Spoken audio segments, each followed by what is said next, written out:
Not letting go is another quality of Pushya. Saturn never wants you to let go. Saturn wants revenge. Saturn wants you to pay back. Saturn is a highly material, practical by nature planet. And therefore, when Saturn is very powerful in horoscope, the person becomes too dry, too revengeful, and when Pushya is in prominence, then the emotions are too high. And through the trap of emotions, the native can go to any extent. In short, Saturn deals with the reality of this material world, and so it is difficult for such a person to realize the significance of letting go, the significance of meditations, the significance of forgiving. A Pushya Nakshatra person cannot forgive. That is not his nature. To forgive is to set a prisoner free and discover that the prisoner was you. Many times you are not willing to forgive. The greater the ignorance, the greater you are adamant on not to forgive. But then what happens? You remain trapped in yourself. You become the prisoner because you are always thinking of the person you don't want to forgive. You become a prisoner of your nature by not letting go. And the moment you let go, the moment you say what has happened, I forgive you. The moment you say this, from the depth of your heart, a great relief comes to your whole being. Suddenly you start looking more beautiful than you are. Suddenly you start looking more lively than you are. Suddenly you come back home to your source, to where it all had started.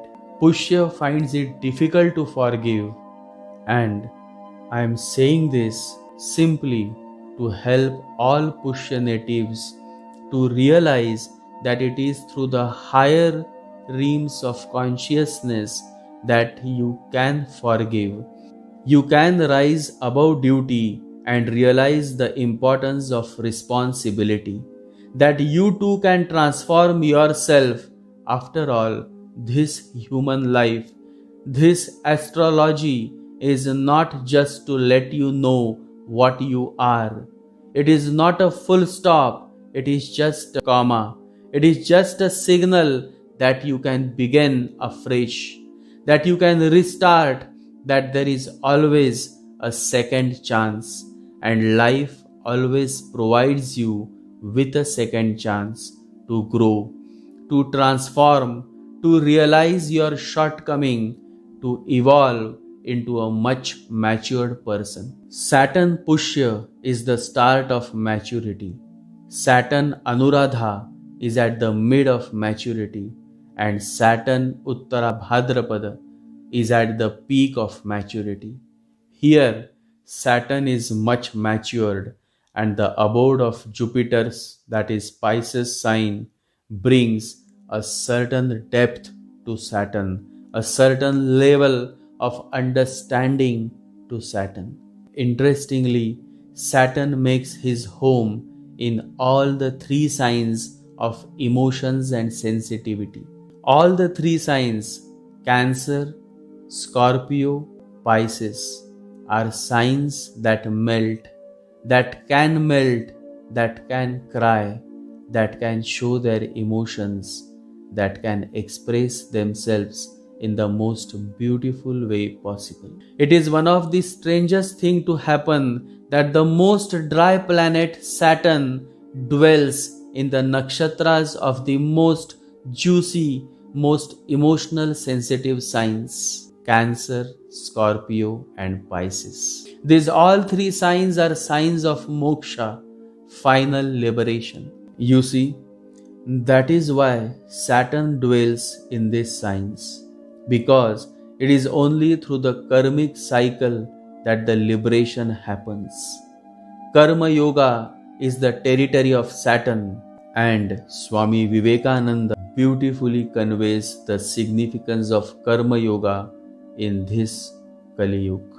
Swami Vivekananda says, Jnana, Bhakti, Yoga and Karma, these are the four paths which lead to spiritual freedom. One must follow the path for which one is best suited. But in this age, special stress should be laid on Karma Yoga. Why Cancer, Scorpio and Pisces are addressed by the ancient seers as the Moksha Triangle or the Liberation Triangle? The answer is in Swami Vivekananda's quote. Swami Vivekananda says, Bhakti, which signifies Cancer, Karma, which signifies Scorpio, and Jnana Yoga, knowledge, which signifies Pisces. 4, 8, 12. First, Bhakti has to evolve within your being. Through Bhakti comes the consciousness of executing your karma in the most gracious way. Yoga is possible only when your actions, that is karma, is in the right direction. And ultimately, when everything comes together, then Jnana Yoga is formed.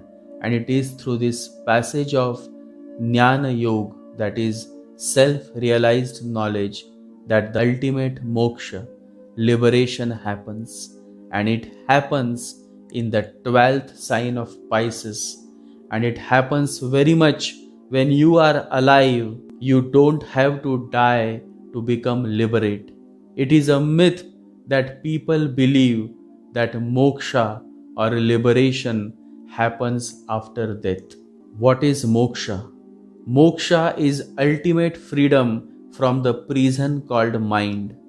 The moment you have gone beyond mind, moksha happens, enlightenment happens.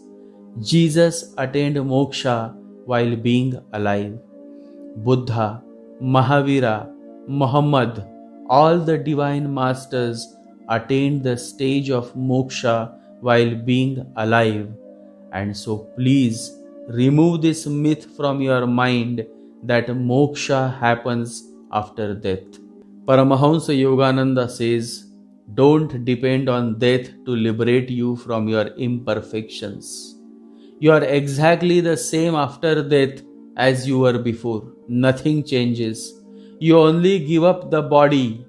If you are a thief or a liar or a cheater before death, you don't become an angel merely by dying. If such were possible, then let us all go and jump in the ocean now and become angels at once. Whatever you have made of yourself thus far, so will you be hereafter. And when you reincarnate, you will bring that same nature with you. To change, you have to make the effort. This world is the place to do it. Understand the fact that you are born in a specific nakshatra and sign based on your evolution, based on the level of your nature.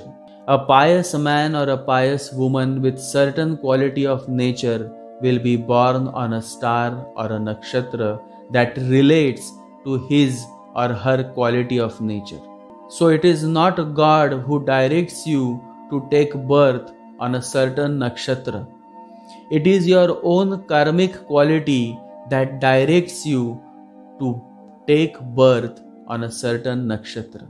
A person born in Pushya, because his or her level or state of evolution matches the frequency of Pushya Nakshatra, you see, the next birth, based on whatever you have made of yourself in this life, accordingly you will be born on a specific nakshatra.